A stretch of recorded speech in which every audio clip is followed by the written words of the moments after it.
മുടി കൂട്ടി പിടിച്ചും കഴിഞ്ഞിട്ട് ചുമരിന് കുത്തുക, താഴെ തള്ളിയിടുക. എന്നിട്ട് ആ തലയ്ക്ക് കുത്തുമ്പോൾ ഈ തല പോയിട്ട് ഇത് നിലത്തും കൂടി ഇടിക്കുന്ന പോലെയുള്ള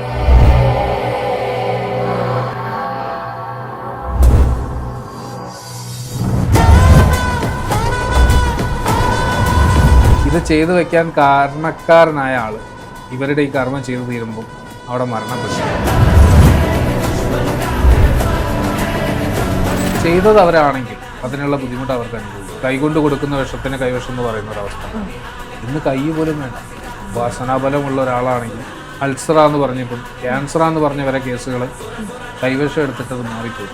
കാരണം സ്കാനിങ്ങിൽ ഇത് കാണും. അങ്ങനെ ഒരു അവസ്ഥ കൂടി ഉണ്ടാവുന്നുണ്ട്. കാരണം ആ പ്ലാച്ചി എന്ന് പറഞ്ഞാൽ പാവയിൽ കൂടോത്രം ചെയ്തിട്ടുണ്ട്, അതുകൊണ്ടാണ് അനുമോള് ആ ഒരു സീസൺ ജയിച്ചത് എന്നുള്ളതായിരുന്നു. അങ്ങനെ ഒരു പാവയിൽ കൂടോത്രം ചെയ്തിട്ട് ആ ഒരു ഷോ വിൻ ചെയ്യാൻ പറ്റും? നമുക്ക് ചെയ്യാൻ പറ്റും.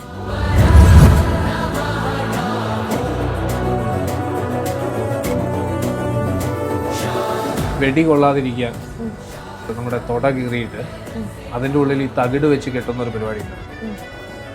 ജീവൻ വരെ പോവില്ല എന്നാണ് പറയുന്നത്. മരണം സംഭവിക്കണമെങ്കിൽ ആ തൊട കീറി ആ തകിട് എടുത്ത് മാറ്റിയെങ്കിൽ മാത്രമേ ശരീരത്തിൽ നിന്ന് ജീവൻ വെടിയുള്ളൂ. എല്ലാവർക്കും നമസ്കാരം. നമ്മളോടൊപ്പം ഇന്നുള്ളത് ദീപു സ്വാമിയാണ്. സ്വാമി നമസ്കാരം. സ്വാമിയുടെ വീഡിയോ ഒരുപാട് പേരിലേക്ക് എത്തിയിട്ടുണ്ട്. അതിനകത്ത് ഒരുപാട് കമൻസും കാര്യങ്ങളൊക്കെ വന്നിട്ടുണ്ടായിരുന്നു.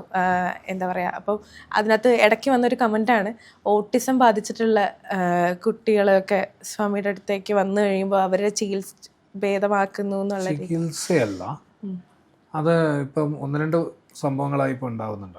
നല്ല 3 കേസായി ഇപ്പോൾ ഞാനത് ക്ലിയർ ചെയ്യുന്നു.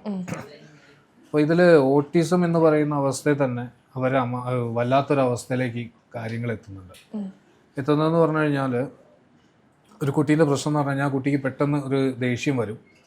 അവൻ ആ കുട്ടിയുടെ അവൻ്റെ അമ്മയെ തന്നെ ഉപദ്രവിക്കുക എന്ന് പറഞ്ഞു കഴിഞ്ഞാൽ നമുക്കൊന്നും എന്താ പറയുക, ചിന്തിക്കാൻ പോലും പറ്റാത്തൊരവസ്ഥയിലാണ് ഉപദ്രവിക്കുന്നത്. മുടി കൂട്ടി പിടിച്ചും കഴിഞ്ഞിട്ട് ചുമരിന് കുത്തുക, താഴെ തള്ളിയിടുക. എന്നിട്ട് ആ തലയ്ക്ക് കുത്തുമ്പോൾ ഈ തല പോയിട്ട് ഇത് നിലത്തും കൂടി ഇടിക്കുന്ന പോലെയുള്ള ഇടിയാണ്. അവർ അത്യാവശ്യം എഡ്യൂക്കേറ്റഡ് ആണ്. പക്ഷെ അവർ ഒരുപാട് മെഡിസിൻ കാണിച്ചു, ഒരുപാട് സ്ഥലത്ത് കൊണ്ടുപോയി കാണിച്ചു, എന്നിട്ടൊന്നും ഒരു മാറ്റവും ഇല്ലാത്തൊരവസ്ഥയാണ്. ഇപ്പോൾ തിരുവനന്തപുരത്താണ് അവർ. അപ്പോൾ അവരെന്നെ വിളിച്ചു. ഇപ്പോൾ വിളിച്ചപ്പോൾ തന്നെ ഞാൻ കാര്യം പറഞ്ഞു, ഇങ്ങനെയാണ്. കാരണം എനിക്ക് കുറച്ചൊരു ബുദ്ധിമുട്ടുണ്ട്. കാരണം ട്രിവാൻഡ്രം ഭാഗത്തുള്ള ആളുകളുടെ നിന്ന് ചെറിയ 1-2 അനുഭവങ്ങൾ ഉണ്ടായതുകൊണ്ട്, നെഗറ്റീവായിട്ടുള്ള അനുഭവം ഉണ്ടായതുകൊണ്ട് ഞാൻ ആദ്യമേ അവരോട് പറഞ്ഞ ട്രിവാൻഡ്രം കേസാണ് ഞാൻ എടുക്കില്ല. അപ്പോൾ അവർ പറഞ്ഞു, അങ്ങനെയല്ല, ഞങ്ങൾ അങ്ങനെ ഒരു ബുദ്ധിമുട്ടുകൊണ്ട് വിളിച്ചതാണ് പറഞ്ഞു. അപ്പോൾ എനിക്കും തോന്നി ഓക്കെ കുഴപ്പമില്ല, നോക്കട്ടെ എന്ന് പറഞ്ഞു. അപ്പോൾ ഞാൻ അതിന് കുറച്ച് കാര്യങ്ങളൊക്കെ അവിടെ ഇരുന്ന് ചെയ്തു കഴിഞ്ഞപ്പോൾ അവരോട് പറഞ്ഞു, നിങ്ങൾക്ക് നേരിട്ട് എൻ്റെ അടുത്ത് വരാൻ പറ്റുമോ എന്ന് ചോദിച്ചു. ഹസ്ബൻഡ് ഗൾഫിലാണ്, അപ്പം വന്നോളാമെന്ന് പറഞ്ഞു. വരുന്നതിൻ്റെ മുന്നേ എന്നെ വിളിക്കണം, പിന്നെ എന്നെ വിളിച്ചുകൊണ്ടിരിക്കുന്നത് നിർത്തരുത്, ഇടയ്ക്കും തലക്കായിട്ട് എന്നെ വിളിക്കണം, എന്തെങ്കിലും ബുദ്ധിമുട്ടുണ്ടെങ്കിൽ വിളിക്കണം എന്ന് പറഞ്ഞു. അപ്പോൾ അവർ ഇടയ്ക്ക് വിളിക്കാറുണ്ട്, കുട്ടിക്ക് പെട്ടെന്ന് കൂടുതലായി എന്നൊക്കെ പറഞ്ഞു. അപ്പോൾ എന്തെങ്കിലും ചെറിയ പൊടിക്കൈ പറഞ്ഞു കൊടുക്കുമ്പോൾ അവർക്കത് മാറ്റവും വരുന്നുണ്ട്. അപ്പോൾ ഈ മാറ്റം വന്നു തുടങ്ങി. പിന്നെ കുറച്ച് ഒരു മാസം 1.5 മാസം, കാരണം ഇങ്ങനെ മാറ്റം വരാൻ തുടങ്ങിയപ്പം അവരുടെ ഹസ്ബൻഡിനെ അവർ വിളിച്ചു പറഞ്ഞു, ഇങ്ങനെ ഒരു സംഭവമുണ്ട്, കൊച്ചിന് മാറ്റം വരുന്നുണ്ട്. കാരണം ഇവൻ അധികവും ഈ വെളുത്തവാവ് ദിവസങ്ങളിലൊക്കെ, വെളുത്തവാവിൻ്റെ ഒരാഴ്ച മുന്നേ അവൻ വല്ലാതെ പ്രശ്നം ഉണ്ടാക്കും. അത് ഒരാഴ്ച കൂടുതൽ തന്നെ ആ അവസ്ഥ ഉണ്ടാവുകയും ചെയ്യും. ഇപ്പോൾ അതിന് കുറച്ച് കാര്യങ്ങളൊക്കെ അവിടെ വീട്ടിൽ വന്നു, കുറച്ച് കാര്യങ്ങളൊക്കെ ചെയ്തു പോയി. പിന്നെ ഇപ്പം രണ്ടാമത് ഇപ്പോൾ എൻ്റെ ഒരു അടക്കം കെട്ടുക എന്ന് പറഞ്ഞൊരു പരിപാടിയുണ്ട്. അപ്പം അതിനു വേണ്ടി ഞാൻ അവരുടെ വീട്ടിൽ പോയ സമയത്ത് അവിടുന്ന് ചെറിയൊരു ഹോമത്തോടു കൂടിയാണ് അത് ചെയ്യുക. അപ്പോൾ അത് ചെയ്ത സമയത്ത് ഈ കൊച്ച്, എണ്ണാനറിയാത്ത ഈ കൊച്ച് കറക്റ്റ് എത്ര പ്രാവശ്യമാണോ തലൊഴിയാൻ പറഞ്ഞത്, മറ്റുള്ളവർ ചെയ്തത് എങ്ങനെയാണോ അതേപോലെ അവനും ചെയ്തിട്ടുണ്ട്. പിന്നെ അതുപോലെ തന്നെ അവനിപ്പം ഒരു ഗ്ലാസ് വെള്ളം എടുത്തു തരാനൊക്കെ പറഞ്ഞ സമയത്ത് ഞാൻ പൂജയുടെ ഇടയിൽ അവനോട് പറഞ്ഞു, എനിക്കൊരു ഗ്ലാസ് വെള്ളം എടുത്തിട്ടതാണ്. അവനത് പോയി എടുത്തുകൊണ്ട് തന്നിട്ടുണ്ട്. അത് കണ്ടിട്ട് അവൻ്റെ അമ്മ ആകെ ഷോക്കായി നിൽക്കുകയാണ് ചെയ്യുന്നത്. കാരണം ഞാനും ഒന്നാമത് ഞാനിത് പഠിച്ചൊരവസ്ഥയല്ലാത്തത് കൊണ്ട് തന്നെ എനിക്ക് കിട്ടുന്ന വിവരത്തിനനുസരിച്ചാണ് ഞാൻ ഈ കാര്യങ്ങൾ ചെയ്തുകൊണ്ടിരിക്കുന്നത്. അപ്പോൾ ആ കുട്ടിക്ക് ഓട്ടിസം അല്ല എന്നാണോ?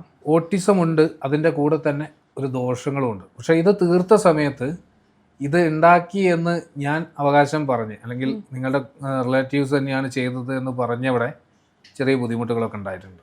ചെറിയ ബുദ്ധിമുട്ടുകൾ ഉണ്ടായെന്ന് പറഞ്ഞു കഴിഞ്ഞാൽ, ഇത് ചെയ്തു വെക്കാൻ കാരണക്കാരനായ ആൾ ഇവരുടെ ഈ കർമ്മം ചെയ്തു തീരുമ്പം തീർന്ന അന്ന് അവിടെ മരണപ്പെട്ടിട്ടുണ്ട്. കാരണം അവരായിരിക്കും ഇത് ചെയ്തത് എന്നുള്ളൊരു അവസ്ഥയിലേക്കാണ് എത്തിയത്. കാരണം ആളുകളുടെ രൂപവും കാര്യങ്ങളൊക്കെ പറഞ്ഞ സമയത്ത് അവർക്ക് തോന്നിയത് ഇന്ന ആളാണെന്ന്. അപ്പോൾ അവരെന്നോട് പറയുകയും ചെയ്തു ഇന്ന ആളാണ്. അപ്പോൾ ഞാൻ അവരോട് പറഞ്ഞു ആളെയൊന്നും ഞാൻ പറയാൻ ആളല്ല, പക്ഷെ അതിന് ചെയ്തത് അവരാണെങ്കിൽ അതിനുള്ള ബുദ്ധിമുട്ട് അവർക്ക് അനുഭവിക്കും. കാരണം എൻ്റെ അടുത്ത് വരുന്ന എല്ലാവരോടും ഞാൻ പറയുന്നൊരു കാര്യം, നമുക്ക് തിരിച്ചടിക്കുന്ന സമയത്ത് അവർക്കൊന്നും പറ്റരുത് എന്ന് പറഞ്ഞ് ആരും എൻ്റെ അടുത്തേക്ക് വരണ്ട. കാരണം ഉപ്പ് തിന്നവൻ വെള്ളം കുടിക്കും.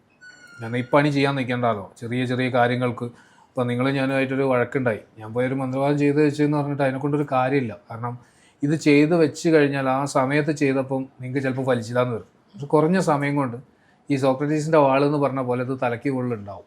നിങ്ങളുടെ കാലദോഷം എപ്പോൾ തുടങ്ങുന്നു ആ സമയത്ത് നിങ്ങൾക്ക് ഇത് കിട്ടിക്കൊണ്ടിരിക്കും. ആ സമയം ചിലപ്പോൾ നിങ്ങൾ ഒന്നും അറിഞ്ഞിട്ടുണ്ടാവില്ല. ഈ ചെയ്ത വ്യക്തിയും നിങ്ങളും നല്ല കൂട്ടായിട്ടും ഉണ്ടാവും. അവർ തന്നെ മറന്നു പോയിട്ടുണ്ടാവും ഇങ്ങനെ ഒരു കാര്യം ചെയ്തത്. പക്ഷേ ഈ സാധനം ചെയ്തു വെച്ചാൽ അതെങ്ങനെ ദ്രവിച്ചോ അതുപോലെ നമ്മളും ദ്രവിച്ചിരിക്കും.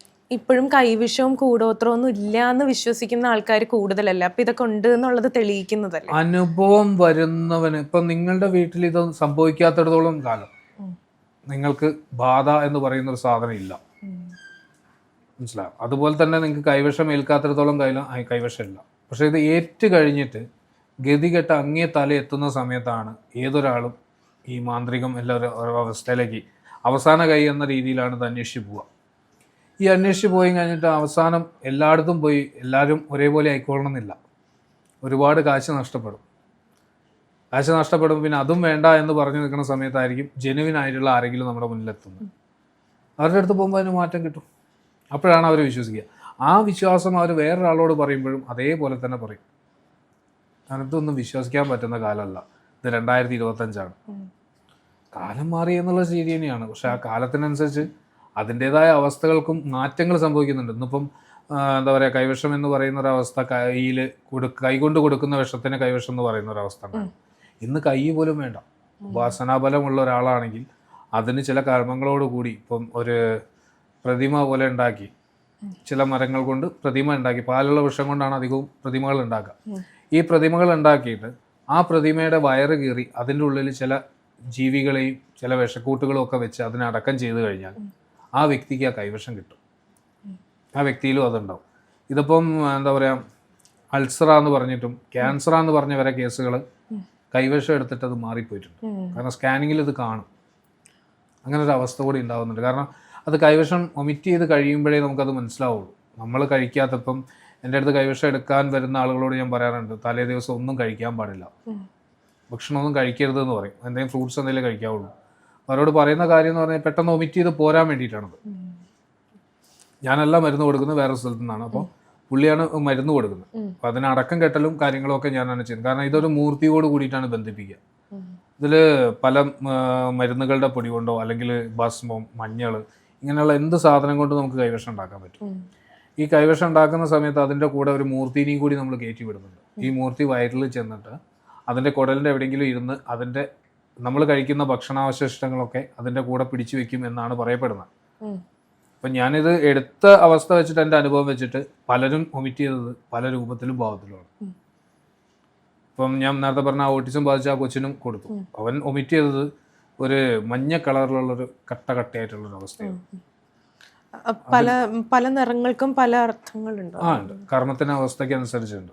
അത് നമ്മുടേതായ ഒരു ചെറിയ അറിവും കാര്യങ്ങളുമാണ്. കാരണം നമുക്ക് മാത്രം അറിയാവുന്ന അല്ലെങ്കിൽ അത് പരസ്യമാക്കാൻ പറ്റാത്ത ചില കാര്യങ്ങൾ. കാരണം അനുഭവം കൊണ്ട് പഠിക്കേണ്ട കുറേ കാര്യങ്ങളുണ്ട്.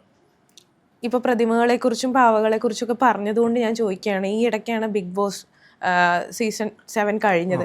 അതിനകത്തൊരു പ്രശ്നം ഉണ്ടായിരുന്നു. പ്ലാച്ചി എന്ന് പറഞ്ഞിട്ട് ഒരു പാവേനെ കുറിച്ചൊരു ഭയങ്കരമായിട്ടുള്ള ഒരു പ്രശ്നങ്ങൾ നടന്നിട്ടുണ്ടായിരുന്നു.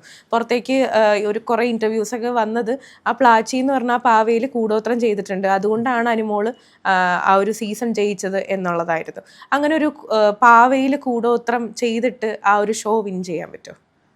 നമുക്ക് ചെയ്യാൻ പറ്റും. കാരണം ഇന്നിപ്പം വശ്യം എന്ന് പറയുന്ന അവസ്ഥകളുണ്ട്. പലരും എന്നെ വിളിക്കാറുണ്ട്, ചെയ്ത് കൊടുക്കാറില്ല. കാരണം അത് ഗുണത്തിനേക്കാളും കൂടുതൽ ദോഷം ചെയ്യുന്നൊരവസ്ഥ ഉണ്ട്.